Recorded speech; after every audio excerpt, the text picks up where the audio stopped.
Lewis's relationship to the fantastic is highly personal, especially in his Narnia books. And the fact that the books themselves are inspired by taking children into his house, this personal life experience, I think anchors it in the personal for him. And in this book, he's going back to his own childhood, perhaps making it even more personal. And it resonates with the beginning of Surprised by Joy, where I think he gives us insight into the inspiration for world making itself. So he says his whole life the central story of his life has been searching for this thing that he calls joy. And the first time he comes about it, he says the first time it's a memory of a memory.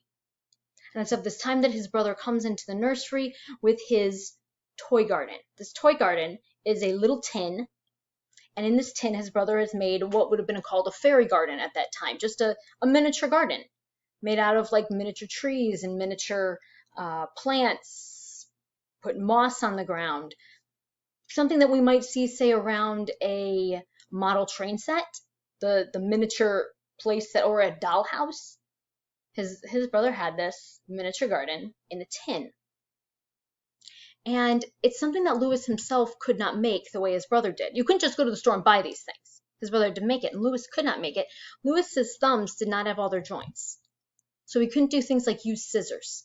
He couldn't do things like put down the tiny little pieces and glue them in. And he says he remembers crying in frustration with these torn pieces of paper in his hand as a child because he's trying to cut, and his lack of joints made that impossible.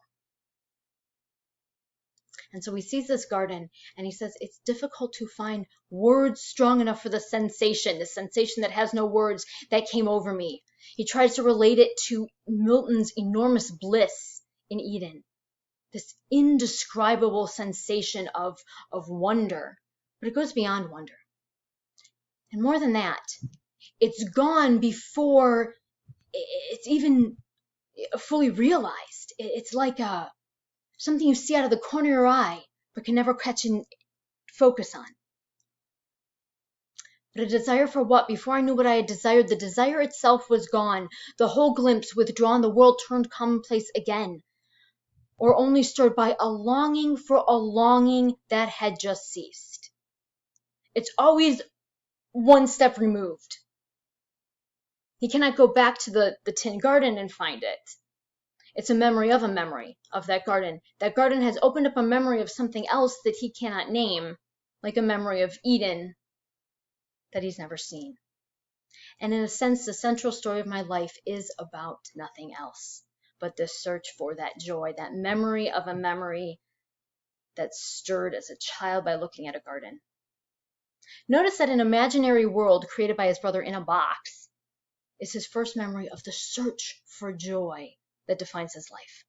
This imagined world is like a glimpse of Eden to which Lewis is always trying to return. And his characters in these books are always trying to return to this Eden. This for him is the central search of life, the meaning of life. Something that we find in completion for him in connection with faith.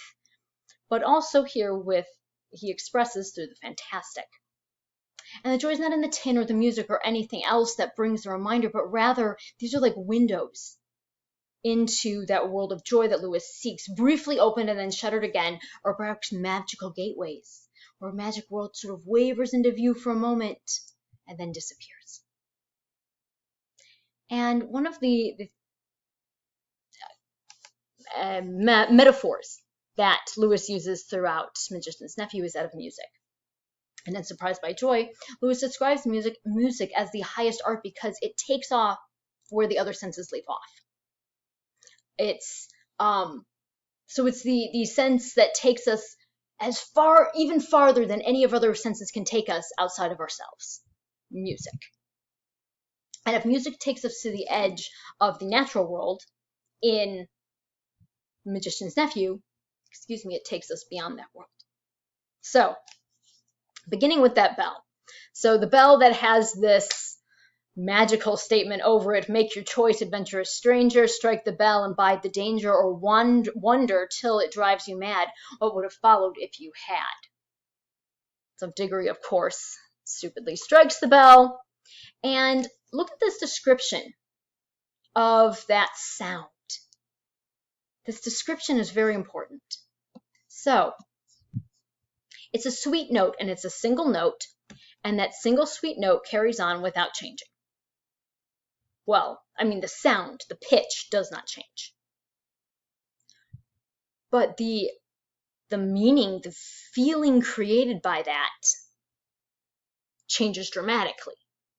It goes from being something that is sweet to something that's being loud to being described as throbbing, trembling, something horrible. The sweetness had something horrible about it. Like a great weight falling with a rush of thunder, the shake, it finally flung them off their feet. About a quarter of the roof at one end of the room fell. So it's this, and then the noise of the bell stops and the dust clears. This bell is, the sweetness is a lie. Sweetness is sort of a veneer over the sound of death. This terrifying thunder that leaves the children feeling terrified and upset. Very different from the search for joy that Lewis describes here, which is different than happiness or pleasure. But it's a feeling that draws you in, whereas this is something that is driving them away. It's a horrible sound that they want to run from, but they can't. Now this bell, sounded by Diggory, who's being naughty when he does it, starts sweet, becomes loud and frightening, associated with disaster, and it sort of ends with the forbidden word that leads to death. By contrast, we also have Aslan's song. So we have this sound, which opens up a world of death and brings Jadis, who is the embodiment of death, first to our world and then to this new world, Narnia, and with her evil. And by contrast, there's Aslan's song. This song is an inhuman voice that comes out of the darkness beginning in chapter 8. And it comes from everywhere and nowhere. Very unlike the bell, which is this tangible object, right? Instead of coming out of an object rung by humans, this is not anything that humans could do, and it's from everywhere and nowhere, and it's beyond our sense of even the physical world, right? Because it's coming at a place when the world is not created. It's creating the world, so it is beyond the world. It's complex and changing and growing. This is a single note that doesn't change, even though it becomes terrible. And we see sort of the death and horribleness behind it.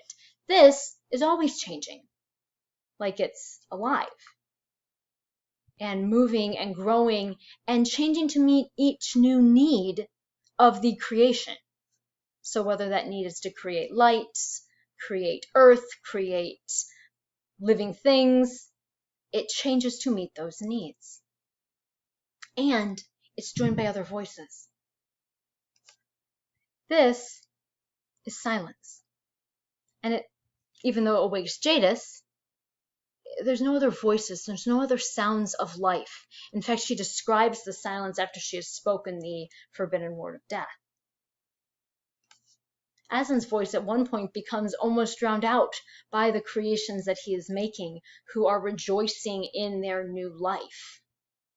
And that's part of the music as well, is the sound of this new life on top of the song. And it ends with words of life and love of affirmation. Narnia, Narnia, Narnia, awake, love, think, speak, be walking trees, be talking beasts, be divine waters.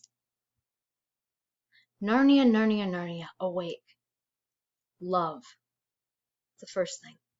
Think, speak, be walking trees, talking beasts, be divine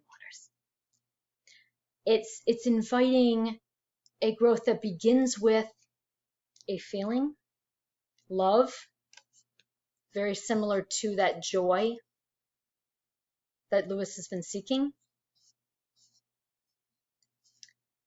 But moving on to action, to animation, even to chaos. the chaos of being alive.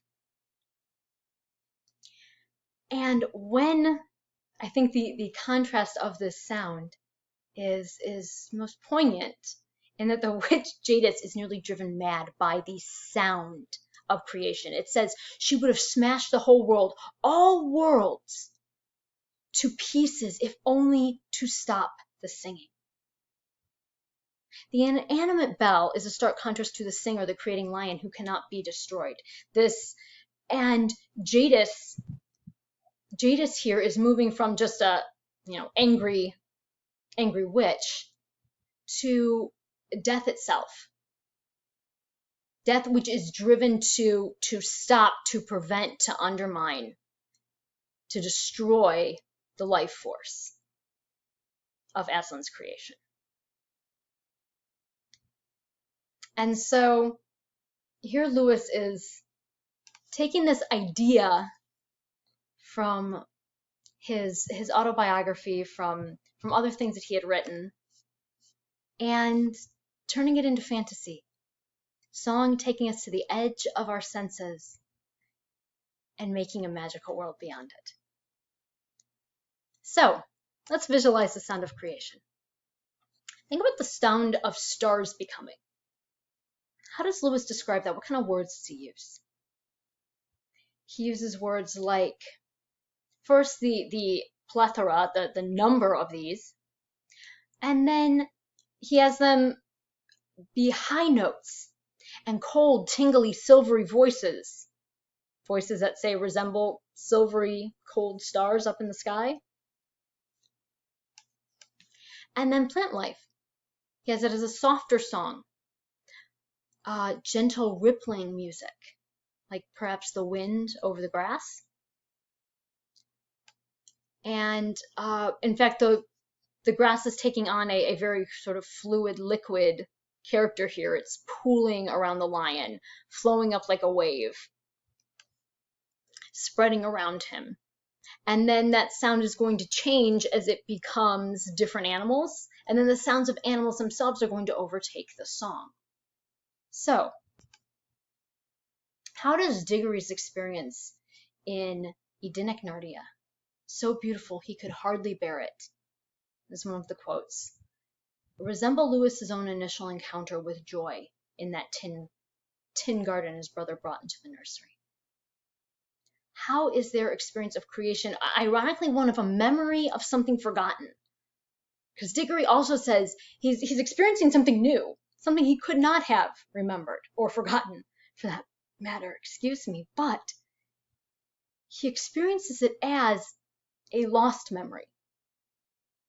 Lewis says that we are all longing for this thing that is beyond our senses, like a memory that we have forgotten. And it's this spiritual reality that is beyond the physical sense. And so how is he illustrating that? How is that being made tangible in these passages? Write about that for your discussion board 3. I look forward to seeing what you say.